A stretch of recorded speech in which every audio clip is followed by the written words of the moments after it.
Hello বন্ধুরা, আজকে তোমাদের সাথে একটা নতুন রেসিপি শেয়ার করে নিচ্ছি। এটি হলো নতুন আলু দিয়ে আলুর দম বানাবো, তাই তোমাদের সাথে একটু শেয়ার করলাম। কেমন হয়েছে অবশ্যই বলবে, পুরো ভিডিওটা দেখার অনুরোধ রইল। এবার দেখো, আলুগুলোকে আমি প্রথম থেকে দেখানো হয়নি, আলুগুলোকে খুব সুন্দর করে ধুয়ে নিয়েছি। গোটা গোটা আলুই নিয়েছি, একটু করে কেটে রেখেছিলাম আলুগুলো যাতে করে ঝাল মশলাটা ঢুকবে সেই জন্য। এরপরে দেখো, আমি খুব সুন্দর করে তেলে ভেজে নিচ্ছি। তেলে কিন্তু কিছু দিইনি, শুধু আলুটাই দিয়েছি। এরপরে তেলে ভেজে নিলাম, আলুটা ভাজতে দিয়েছি। আর এদিকে মশলা নিয়েছি, দেখো এখানে আদা, টমেটো, গোটা জিরে, চারমগজ আর কয়েকটা কিশমিশের দানা দিয়েছিলাম।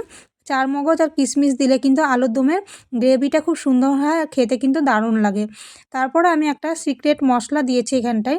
এই মশলাটা দেওয়ার কারণে কিন্তু টেস্টটা দ্বিগুণ হয়ে গেছে। এরপরে দেখো, মশলাটা আমি দিয়ে দিলাম। আলুটা খুব সুন্দর করে লাল লাল করে ভেজে নিয়েছি। এখানে কিন্তু কাঁচা আলুই ভেজে নিয়েছি, সেদ্ধ করে নিইনি। তার কারণ আলু সেদ্ধ করে রান্না করলে কিন্তু রান্না করার পর শক্ত হয়ে যায় নতুন আলু, এই জন্য আমি আলুটা ভেজেই নিয়েছি, খুব সুন্দর করে লাল লাল করে ভেজে নিয়েছি। এরপরে দেখো, মশলাটা দেওয়ার পরে দিয়ে দিলাম লবণ, হলুদ, স্বাদ মতো লবণ দিয়েছি, হলুদ। আর এখানে লঙ্কার গুঁড়ো ব্যবহার করিনি, মশলাতেই কিন্তু শুকনো লঙ্কা দিয়ে দিয়েছিলাম, গোটা শুকনো লঙ্কা দিয়েছিলাম, তাতেই কিন্তু কালারটা খুব সুন্দর চলে এসেছে। এরপরে দেখো, সমস্তটা দিয়ে একটু মশলার বাটিটা ধুয়ে একটু জল দিলাম, দিয়ে মশলাটাকে কিন্তু অনেকক্ষণ ধরে একটু কষিয়ে নেব। গ্যাসের ফ্লেমটা একটু লোতে রেখে কিন্তু কষিয়ে নেব। তাতে করে কি হবে, মশলাটাও খুব সুন্দর কষানো হয়ে যাবে আর আলুটা কিন্তু অনেকটাই সেদ্ধ হয়ে আসবে। এটা আলুর দম বানাবো যেহেতু, অল্প জল দেব, বেশি জল দেব না। তারপরে দেখো, একটা সিক্রেট মশলাটা এবার আমি দিয়ে দেব। এটা আমি প্যাকেটটা উল্টো করে ধরেছি। এবার দেখো, এটা সানরাইজ আলুর দম মশলা। এই মশলাটা দিলে কিন্তু টেস্টটা দ্বিগুণ হয়ে যায়। তাই তোমরা চেষ্টা করবে আলুর দম বানালে, নিরামিষ আলুর দম বানালে কিন্তু এই মশলাটা দিতে। আর এখানে মটরশুঁটিটা আমি দিইনি, মটরশুঁটির এখন অনেক দাম, তাই এখন মটরশুঁটিটা বাদ দিয়েই আমি বানিয়েছি। তাতেই কিন্তু খেতে দারুণ হয়েছে। এরপরে দেখো, খুব সুন্দর করে ওই মশলাটা দিয়েও আমি আবারও কিছুক্ষণ কষিয়ে নেব। তারপরে দেখো, এবার দিয়ে দেব জল।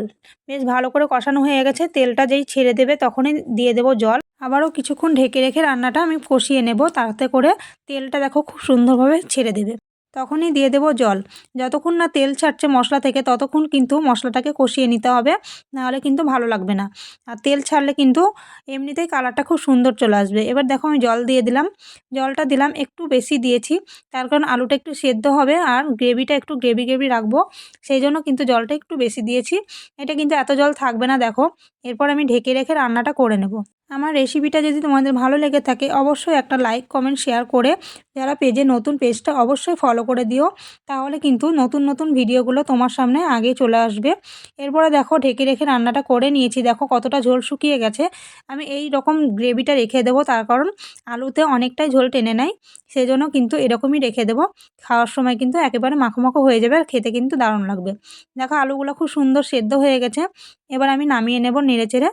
এখানে তোমরা চাইলে একটু ঘি দিতে পারো, নিরামিষ রান্নাতে কিন্তু ঘি দিলে খেতে দারুণ লাগে। আমি ঘিটা দিইনি, আলুর দমের মশলাটা দিয়েছি তাই ঘিটা দিতে লাগেনি। এরপরে দেখো কতটা সুন্দর কালারটাও চলে এসেছে, আর দেখো জমে গেছে, কতটা সুন্দর লাগছে দেখতে। এখন শীতের সময় নতুন আলু অনেক উঠেছে, তাই নিরামিষ দিনে এরকম আলুর দম সঙ্গে ডাল থাকলে কিন্তু জমে যাবে খাওয়াটা।